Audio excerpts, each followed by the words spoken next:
বলেন তো কোনো মেয়ে, আপনার বয়স তখন 16 বছর ছিল আর কি, আচ্ছা যান, কোনো একটা 14 থেকে 18 বছরের মেয়ে আপনাকে বলছে চলো আমরা একসাথে থাকি, বলেন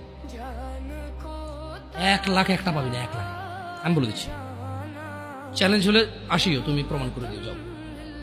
মেয়ে কি বলো, মেয়েরা প্রেম হারাম ইসলামে, ইসলামে বিয়ের পূর্বে সম্পর্কই হারাম, কিন্তু এর মধ্যেও কোনো মেয়ে ছেলেকে বলে না কিস করো, আমাকে একটা তোমার লুঙ্গি খুলে ছবি পাঠাও, বলে না।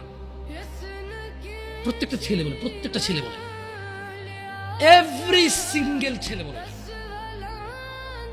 আর যদি তোমাদের মনে হয় যে না, তোমাদেরকে কোনো 16 বছরের 17 বছরের যুবতী মেয়ে বলছে যে মানে আজে বাজে অফার করছে, আমাকে বলিও, আমার ফেসবুক আইডি তো জানাই আছে না, আমাকে বলে ভাই ভাই ভাই এক আজব ঘটনা ঘটে গেছে ভাই, 16 বছরের মেয়ে আমাকে বলতেছে আজে বাজে কথা, না।